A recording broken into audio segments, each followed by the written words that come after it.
लक्ष्मी सबसे ज्यादा प्रसन्न कौन से दिन होती है? जम के बोलिए जरा। शुक्रवार। तो शुक्रवार को लक्ष्मी सबसे ज्यादा प्रसन्न क्यों होती है? उसका प्रसन्न होने का कारण क्या था? लक्ष्मी जी के दो भाई थे, दोनों की शादी नहीं हो रही थी, दाता और विधाता, दोनों का विवाह नहीं हो रहा।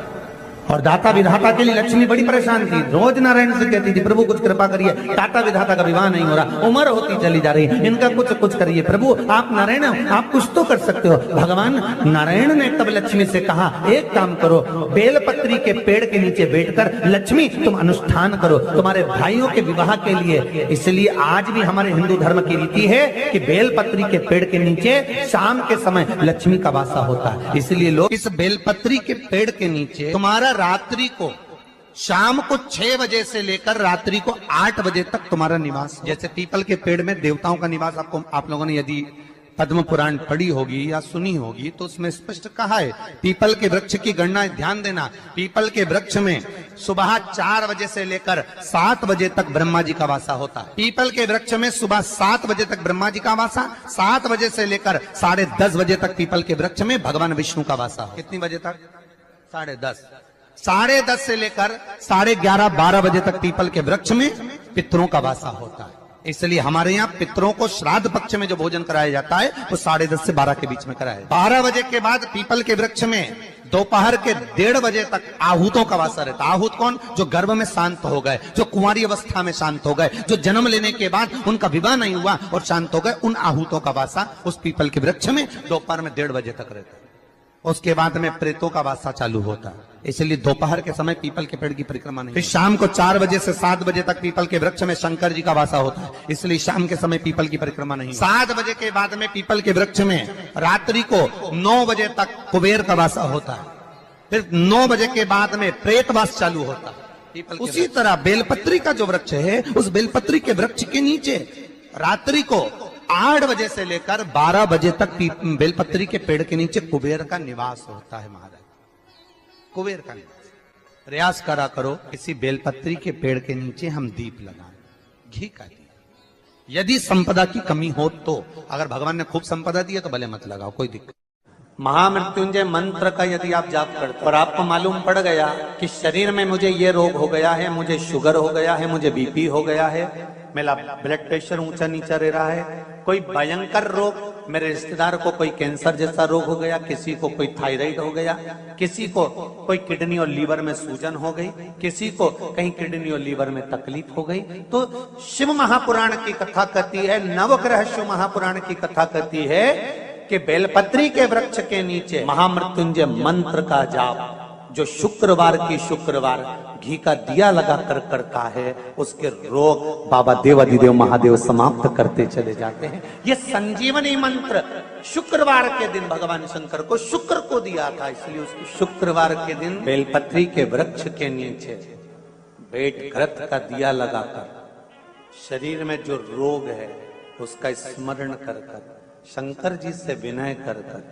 हे भोलेनाथ आपने शुक्र देवता को संजीवनी मंत्र दिया है, तो क्या आप मेरे को वो मंत्र प्रदान नहीं करोगे?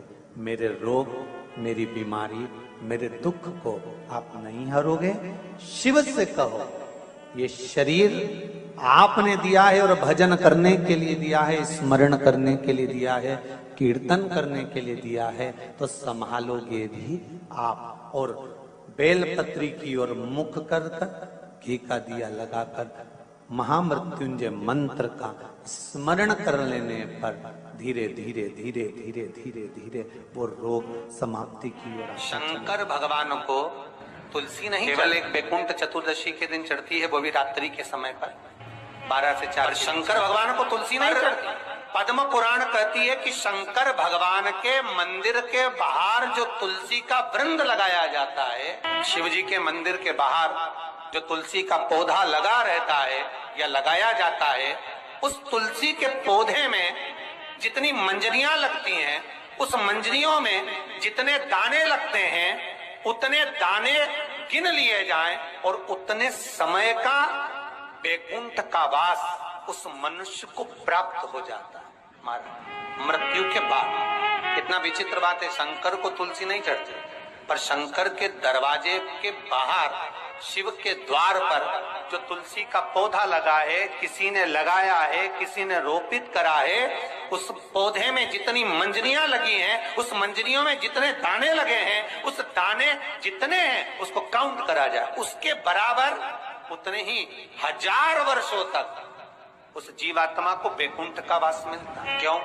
उसकी कथा भी यहाँ पर वर्णन। जब भगवान विष्णु सामने शंकर के बैठे थे और भगवान शिव ने जब सत्यनारायण नाम रख दिया था, तब भगवान विष्णु शिव से कहते हैं नारायण, भगवान शंकर से कहते हैं भोलेनाथ, त्रिकालदर्शी, कैलाशी, अविनाशी, हे मेरे सारे विग्रह के साथ में लक्ष्मी मेरे साथ में। बहुत ध्यान देना माता, मैं अगर नारायण रूप में हूं तो लक्ष्मी मेरे साथ में, मैं राम रूप में हूं तो सीता मेरे साथ में, मैं कृष्ण रूप में हूं तो राधा मेरे साथ, मैं रंगनाथ रूप में हूं तो गोदा मेरे साथ में लक्ष्मी सदा विराजमान है। पर आज आपने मेरा जो सत्यनारायण नाम रखा है, मैं अपना संग किसको ले? तब भगवान शिव ने कहा, जब बाहर निकले जो रोपित मिले बस वही आपको समर्पित हो।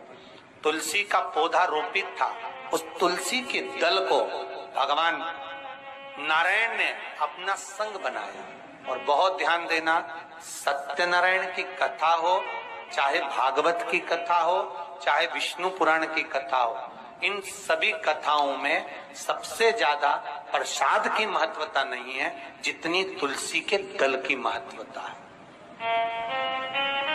क्योंकि सत्यनारायण के साथ में हरि के साथ तुलसी का स्मरण। आज सुनते हैं तुलसी माता की चालीसा। यह चालीसा सुनने से होती है हर रोगों से मुक्ति, मिलती है सुख समृद्धि का आशीर्वाद। तो एक बार बोलिए प्रेम से विष्णु भगवान की जय, तुलसी माता की जय, भगवती माता की जय। श्री तुलसी महारानी करु विनय सिरनाय, जो मम हो संकट विकट दीजे मात नसाय। नमो नमो तुलसी महारानी, महिमा अमित न जाए बखानी। दियो विष्णु तुमको सम्माना, जग में छायो सुयस महाना। विष्णु प्रिय जय जयंती भवानी, तिहु लोक की हो सुख खानी। भगवत पूजा करे जो कोई, बिना तुम्हारे सफल न हो। जिन घर तब नहीं होए निवासा, उस पर करे विष्णु नहीं वासा। करे सदा जो तब नित सुमरन, ते ही के काज होए सब पूरन। कार्तिक मास महात्म्य तुम्हारा, जाको जानत सब संसारा। तब पूजन जो करे कुमारी, पावे सुंदर बर सुकुमारी। करे जो पूजा नित प्रति नारी, सुख संपत्ति से होए सुखारी।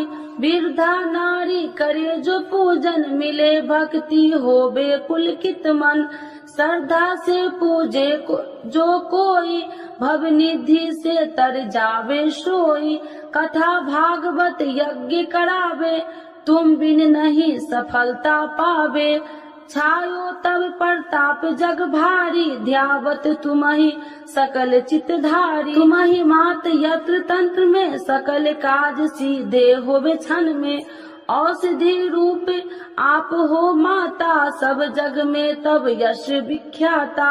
देव ऋषि मुनि और तपधारी, करत सदा तब जय जयकारी। वेद पुराणन तब यश ज्ञाया, महिमा अगम पार नहीं पाया।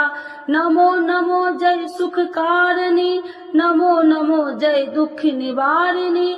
नमो नमो सुख संपत्ति देनी, नमो नमो अख काटन छेनी। नमो नमो भक्तन दुख हरनी, नमो नमो दुष्टन मद छेनी। नमो नमो भव पार उतारिणी, नमो नमो परलोक सुधारिणी। नमो नमो निज भक्तन उबारिणी, नमो नमो जन काज सवारिणी। नमो नमो जय कुमति नशावनी, नमो नमो सब सुख उपजावनी। जयति जयति जय तुलसी माई, ध्याऊ तुमको शीश नवाई। निज जन जानी मोहि अपनाओ, बिगड़े काज आप बनाओ। करूँ विनय मैं मात तुम्हारी, पूर्ण आशा करूँ हमारी। शरण चरण कर जोड़ी मनाओ, निस दिन तेरे ही गुण गाऊं। करहु मात यश अब मोह पर दाया, निर्मल होए सकल मम काया। मांगू मात या वर दीजे, सकल मनोरथ पूर्ण कीजे। जानू नहीं कुछ नेम उचारा, क्षमहु मात अपराध हमारा। 12 मास करे जो पूजा, ताशम जग में और न दूजा। प्रथम ही गंगा जल मंगवावे, फिर सुंदर स्नान करावे। चंदन अक्षत पुष्प चढ़ावे, धूप दीप नैवेद्य लगावे। करे आचमन गंगा जल से, ध्यान करे हृदय निर्मल से। पाठ करे फिर 40 की, स्तुति करे माते तुलसी की। यह विधि पूजा करे हमेशा, ताके तन नहीं रहे कलेशा। करे मास कार्तिक का साधन, शोभे नित्य पवित्र सिद्ध होई जाई। है यह कथा महा सुखदाई, पढ़े सुने सो भव तर जाई। यह श्री तुलसी चालीसा, पाठ करे जो कोई। गोविंद सो फल पावही, जो मन इच्छा होई। तो एक बार बोलिए प्रेम श्री विष्णु भगवान की जय, तुलसी माता की जय, भगवती माता की जय, सर्व देवी देवताओं की जय।